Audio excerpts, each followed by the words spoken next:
नमस्कार, स्वागत है आप सभी लोगों का। और आज से हम सामान्य विज्ञान पर एक नई श्रृंखला या सीरीज़ चालू करने जा रहे हैं और इसका जो टारगेट हमारा है एग्ज़ाम, वो बेसिकली आपका जो लोअर पीसीएस का मेंस होना है वो है। इसके बाद आगामी परीक्षाओं में जो बीईओ की परीक्षा है वो है, फिर आने वाले समय में लेखपाल भर्ती परीक्षा निकलने वाली है वो है, और साथ ही साथ यूपीएसआई की अभी विज्ञप्ति है 6000 पदों पर, वो भी जारी होने वाली है। तो इन सभी को ध्यान में रखते हुए और अगला जो आपका यूपीपीसीएस होगा उसको भी ध्यान में रखते हुए ये सामान्य विज्ञान की श्रृंखला हम आपके साथ प्रारंभ करने जा रहे हैं। तो स्वागत करता हूं मैं उमेश श्रीवास्तव आपका इस अपनी कक्षा में।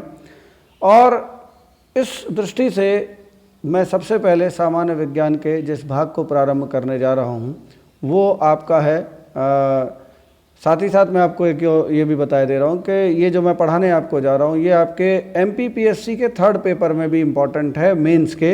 वहाँ पर सामान्य विज्ञान आपके सिलेबस में दिया हुआ है।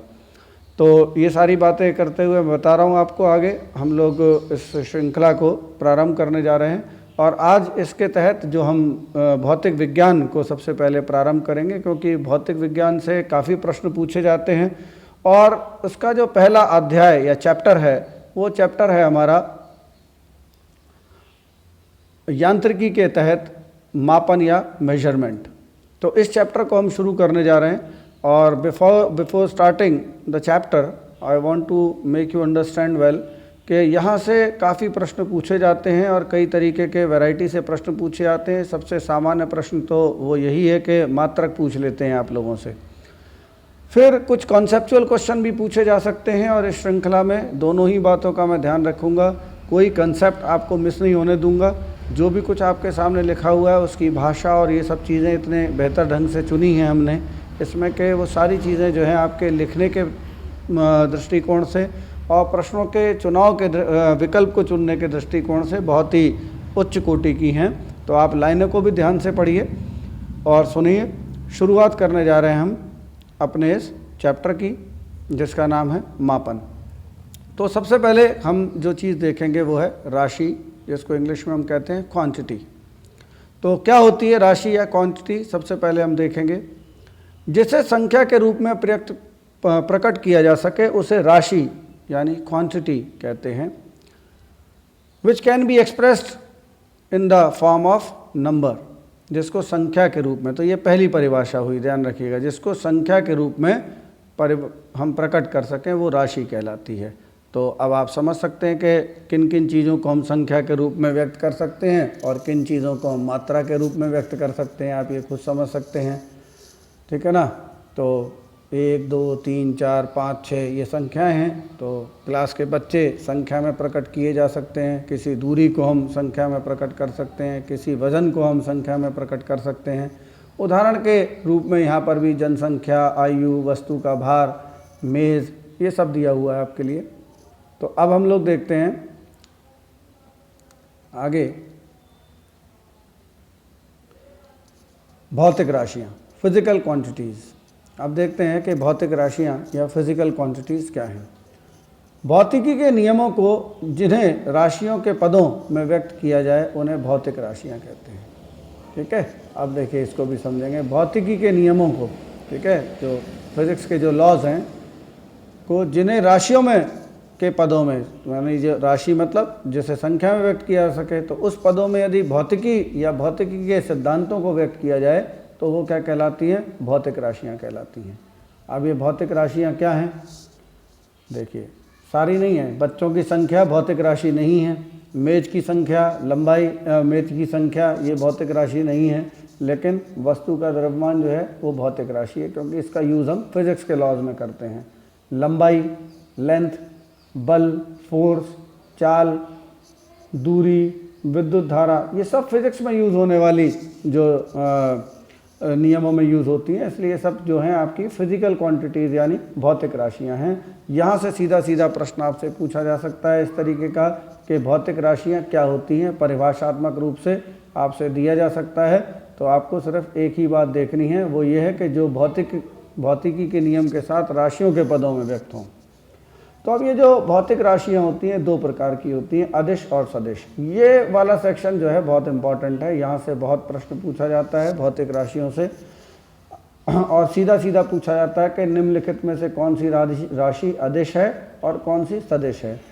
इसी तरह से MPPSC का जो 2 मार्कर आता है, 3 मार्कर आता है, उसमें भी सीधे सीधे से पूछ सकते हैं कि अदिश और सदिश राशियों के बीच अंतर लिखिए। ठीक है, तो अब हम लोग देखते हैं या अदिश राशि क्या है, सदिश राशि क्या है, परिभाषा में पूछ सकते हैं। ठीक है, तो सबसे पहले हम लोग देखेंगे अदिश राशि, जिसको इंग्लिश में बोलते हैं स्केलर क्वांटिटीज या स्केलर्स। वैश्विक भौतिक राशियाँ जिनमें केवल परिमाण होता है, दिशा नहीं होती, उन्हें अदिश राशियाँ कहते हैं। ठीक है, यानी कि केवल परिमाण, परिमाण माने मैग्नीट्यूड यानी कि वैल्यू। ठीक है, इसका दिशा से कोई लेना देना नहीं होता। जैसे वज़न है, आप यदि बाज़ार से 5 किलो शक्कर लेकर के आए तो इसका किसी दिशा से कोई लेना देना नहीं है, बस उसके परिमाण से लेना देना है। तो ऐसी राशियाँ जो होती हैं वो अदिश राशि कहलाती हैं, क्योंकि इनमें दिशा भी नहीं होती। वैसे तो भौतिक विज्ञान के दृष्टिकोण से और भी भेद हैं, जिस पर हम बाद में चर्चा कर लेंगे, लेकिन अभी जो आपकी परीक्षा की दृष्टि से महत्वपूर्ण है वो मैं आपको सबसे पहले बता रहा हूँ। अब देखिए, जैसे द्रव्यमान, घनत्व, तापमान। अब देखिए द्रव्यमान मैंने अभी चर्चा की, घनत्व, तापमान, इसका दिशा से कोई मतलब नहीं होता। विद्युत धारा, विद्युत धारा पर तो प्रश्न ही पूछा जाता है, क्योंकि विद्युत धारा को दिखाया तो तार में इस तरह से दिशा के साथ में दिया जाता है, लेकिन फिर भी ये अदिश राशि होती है, सदिश राशि नहीं। क्यों, इस तरीके का प्रश्न भी पूछा जा सकता है। अभी उत्तर दूंगा मैं, पहले अपनी बात पूरी कर लूँ। इसके बाद समय है, चाल है, आयतन है, कार्य है, ये सब जो हैं अदिश राशियाँ हैं, इनका दिशा से लेना देना नहीं होता। अब हम लोग देखते हैं सदिश क्या है, यानी वेक्टर्स, यानी वेक्टर क्वांटिटीज़। वे भौतिक राशियाँ जिनमें परिमाण के साथ साथ दिशाएं भी होती हैं। ठीक है ना, इसमें दिशा भी आवश्यक है। तो और जो योग के निश्चित नियमों के अनुसार जोड़ी जाती हैं, सदिश राशियाँ कहलाती हैं। देखिए, सबसे पहली बात क्या होता है कि सदिश के जो नियम हैं, जोड़ने के, घटाने के, गुणा के, ठीक है, भाग के नहीं, सिर्फ 3 ही चीज़ें होती हैं। सामान्य जो अदिश है, इसमें जो मैथमेटिक्स है आपका, वो 4 ऑपरेशंस पर चलता है, गुणा, भाग, जोड़, घटाव। लेकिन सदिश में 3 होते हैं, और वो 3 कौन से होते हैं? जोड़, घटाव और गुणा। ये एक बेसिक सा अंतर है, अगर कभी पूछ लिया जाए तो आप ध्यान रखिएगा। तो यानी कि योग, घटाव और गुणा, ये 3 चीज़ें होती हैं।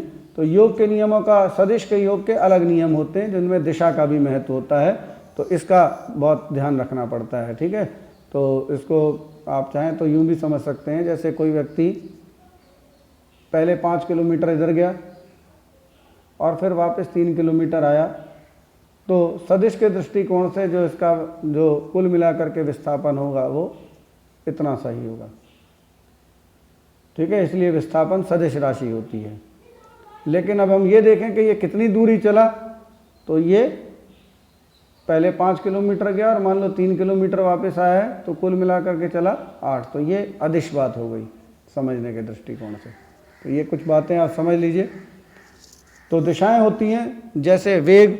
अब देखिए, चाल जो है वो अदिश राशि है, जबकि वेग जो है सदिश राशि है।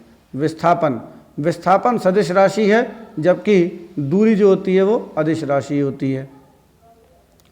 बल, रेखीय संवेग, कोणीय विस्थापन, कोणीय वेग, त्वरण, बल, बलाघूर्ण, चुंबकीय क्षेत्र, चुंबकीय क्षेत्र की तीव्रता, ये बहुत सारे दिए और पूछे जाते हैं सब। तो आप इसको देख लीजिएगा, ये सारे पूछ लेते हैं। और यही है, आपसे पूछते हैं कि निम्नलिखित में से सबसे ज़्यादा जो क्वेश्चन पूछा जाता है छोटी परीक्षाओं में कि कौन अदिश राशि है और कौन सदिश राशि है। ज़्यादातर लोगों को कन्फ्यूज़न विस्थापन के साथ में रहता है, यहाँ पर लोग गलत कर देते हैं, वो मैंने आपको बता दिया है। बाकी सब तो अमूमन रहता है, पूछते हैं। अभी मैं बताऊंगा कौन कौन से क्वेश्चन आए थे, वो भी मैं आपको सॉल्व कराऊंगा यहाँ से अगले लेक्चर में। माप के मात्रक क्या इकाई, यूनिट्स ऑफ मेजरमेंट। अब देखिए क्या होता था कि क्यों यूनिट की ज़रूरत पड़ी, इकाई की ज़रूरत पड़ी। देखिए, कुछ मापने का जो एक ज़रूरत थी वो मनुष्य को जैसे जैसे विकास हुआ तो उसको पड़ी ही पड़ी। तो जैसे दूरी थी, तो दूरी को नापना ज़रूरी हो गया था मनुष्य के लिए। तो पहले शुरुआत में कदमों से नाप लिया करते थे, फिर कुछ लोग डंडे से नापा करते थे, बांस से नापने लगे कुछ चीज़ें। तो इस तरह से दूरी को मापने का एक वो हुआ। इसी तरह से समय को सूर्य की चाल से नापा करते थे। एक आपने देखा होगा, एक वो रेत वाली घड़ी जो नीचे की तरफ जिसमें रेत सरकती है, वो भी बनाई गई थी। तो इस तरीके से सौर घड़ियाँ बनाई गई समय को मापने के लिए। तो मापन की जहाँ जहाँ आवश्यकता पड़ी तो हमने कुछ युक्तियाँ प्रयोग करी, लेकिन हमें एक स्थिति पर पहुंचना था कि सब कुछ एक मानक स्तर पर पहुंच जाए। मानक का मतलब एक स्टैंडर्ड। और जैसे जैसे दुनिया एक दूसरे के साथ जुड़ती चली गई तो इस मानकता की ज़रूरत हमको पड़ने लगी। उदाहरण के रूप में मैं आपको एक बहुत अच्छी सी बात बताता हूँ कि जैसे कदमों से हम किसी दूरी को नापें, तो हो सकता है कि एक आदमी के पैर छोटे हों और दूसरे आदमी के पैर बड़े हों। तो बड़े आदमी के जो उस दूरी को नापने के कदम हैं वो बहुत छोटे से होंगे, कम दूरी में नाप देंगे, जबकि छोटा व्यक्ति कोई चलेगा तो उसके कदम ज़्यादा होंगे। तो इससे क्या होगा, मापन में विसंगति उत्पन्न होगी। इसलिए हमें कुछ ऐसे मापन के मात्रक ढूंढने पड़े जिनकी एक निश्चित माप हुआ करती थी, और यहीं से शुरुआत हुई प्रॉपर मेजरमेंट की। ठीक है, तो किसी राशि के मात्रक के निर्देश मानक को मात्रक कहते हैं। किसी भी राशि को माप करने के लिए उसी राशि के मात्रक का प्रयोग किया जाता है। ठीक है, ये बात आप ध्यान रखिएगा इसको। किसी दी हुई राशि उसके मात्रक से तुलना की क्रिया को मापन कहते हैं। ठीक है, मात्रक दो प्रकार के होते हैं, मूल मात्रक और व्युत्पन्न मात्रक। ये भी इम्पॉर्टेंट है, आप देख लीजिएगा। पूछ लेते हैं कौन से मूल मात्रक हैं, निम्नलिखित में से कौन सा मूल मात्रक नहीं है। यहाँ से भी क्वेश्चन आता है परीक्षा में, ये इम्पॉर्टेंट है, इसलिए सीधा मैं यहाँ पर आया। अब देखिए मूल मात्रक।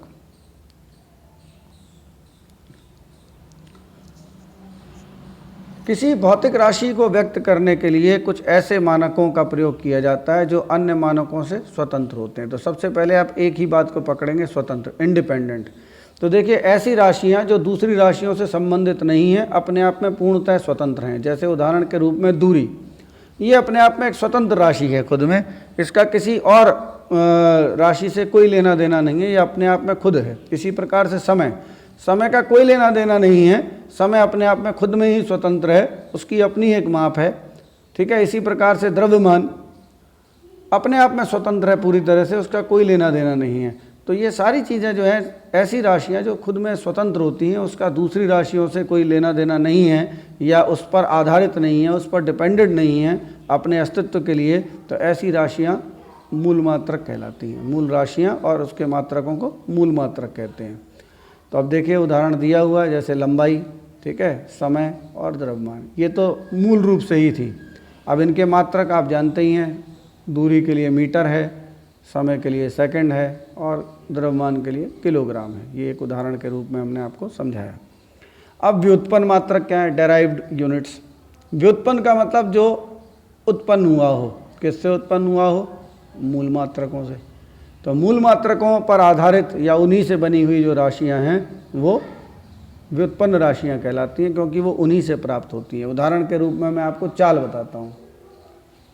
तो चाल का लोग सूत्र याद करते हैं, सूत्र याद करने की ज़रूरत नहीं है। आप अपनी मोटरसाइकिल देखिए, तो आप जब स्पीड नापते हैं तो वो किलोमीटर प्रति घंटा में दिखाती है, किलोमीटर प्रति घंटा। तो इस बात का मतलब क्या है, किलोमीटर प्रति घंटे से, इस बात का मतलब किलोमीटर किसको नापता है, लंबाई को या दूरी को। ठीक है, सॉरी,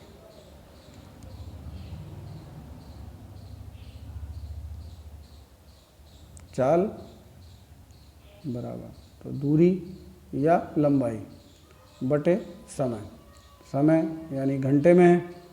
तो देखिए इसमें दो राशियां प्राप्त हो रही हैं जो कि मूल राशियां हैं, एक तो दूरी और दूसरा समय। तो इस तरह से चाल दो राशियों से मिलकर के बनी, एक दूरी से और एक समय से। तो इसलिए ये क्या हुई, व्युत्पन्न राशि हुई।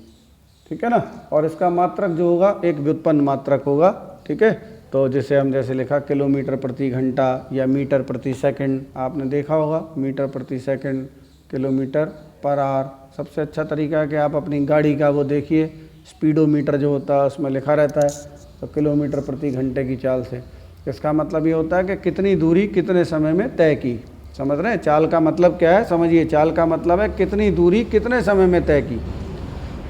तो जितनी दूरी जितने कम समय में तय होगी, चाल उतनी ज़्यादा अधिक होगी, और जितनी दूरी जितना अधिक समय में तय की जाएगी उतनी चाल कम होगी। इसी को कहते हैं, अब एक व्यक्ति 40 किलोमीटर प्रति घंटे की रफ्तार से जा रहा है और एक व्यक्ति 80 किलोमीटर प्रति घंटे की रफ्तार से जा रहा है, तो एक व्यक्ति 80 किलोमीटर एक घंटे में पूरा कर रहा है, उसकी चाल तेज़ है, दूसरा 40 कर रहा है, उसकी चाल कम है। ये बेसिक चीज़ें आपको समझना बहुत ज़रूरी है। तो ये देखिए यहाँ पर कुछ उदाहरण दिए हुए हैं व्युत्पन्न राशियों के लेकर के, जैसे बल है, दाब है, कार्य है, विभव है, ठीक है। इनके मात्रक दिए हुए हैं, न्यूटन, पास्कल, जूल, वोल्ट। इसको आप देख लीजिएगा, आगे एक लिस्ट भी होगी जिसको मैं पूरा बता दूंगा, उसको आप अच्छे से देख लीजिएगा। अब क्या हुआ कि समय के साथ बीतते बीतते एक मानक उसकी आवश्यकता पड़ी, और उन मानकों में सबसे पहले जो मानक पद्धति है मापन की, उनमें CGS पद्धति मापा जाता है। तो CGS क्या है यहाँ पर? सेंटीमीटर, ग्राम, सेकंड, ये सिस्टम ये कहलाता है। तो इसमें लंबाई को नापने के लिए हम मीटर का प्रयोग करते हैं, द्रव्यमान को मापने के लिए हम ग्राम का प्रयोग करते हैं, और समय को मापने के लिए हम सेकंड का प्रयोग करते हैं, ठीक है। इसलिए इसको CGS पद्धति कहते हैं। जानना ज़रूरी है, यहाँ से ऐसा कोई प्रश्न अब बन नहीं सकता, क्योंकि प्रश्न थोड़ा सा ऐसी चीज़ों से बनता है। इसके बाद देखिए FPS पद्धति, यानी फुट, पाउंड और सेकंड। तो यहाँ पर लंबाई को नापने के लिए फुट का प्रयोग किया जाता है, आपने देखा होगा 12 इंच का जो फुट होता है। इसके बाद पाउंड वज़न को नापने के लिए किया जाता है, और सेकंड समय को नापने के लिए किया जाता है। ये ब्रिटिश पद्धति कहलाती है। ये क्वेश्चन हो सकता है आपसे किसी छोटी परीक्षा में पूछ लिया जाए कि निम्नलिखित में से कौन सी मापन की ब्रिटिश पद्धति है, तो आपका जवाब होगा FPS, ठीक है। और ऊपर इसी तरह से पूछा गया था, ये फ्रेंच या मीट्रिक पद्धति है, कौन सी? CGS पद्धति। तो ये यहाँ से ये क्वेश्चन पूछे जा सकते हैं। तो जहाँ से जो क्वेश्चन बनेगा वो मैं आपको बता रहा हूँ। इसके बाद जो स्टैंडर्ड पद्धति है वो है आपकी MKS पद्धति, जिसका हम सभी लोग प्रयोग करते हैं फिजिक्स में, भौतिक विज्ञान में।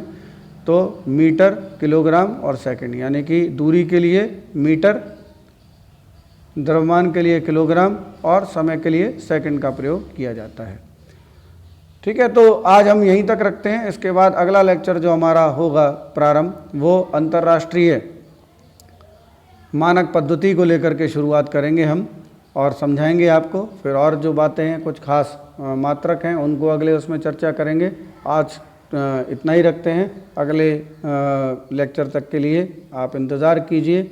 अगर आपको लेक्चर पसंद आता है तो लाइक कीजिए, शेयर कीजिए, और अगर आपको किसी सुधार की ज़रूरत लगती है तो कमेंट सेक्शन में बताइए। अगले लेक्चर तक के लिए अलविदा।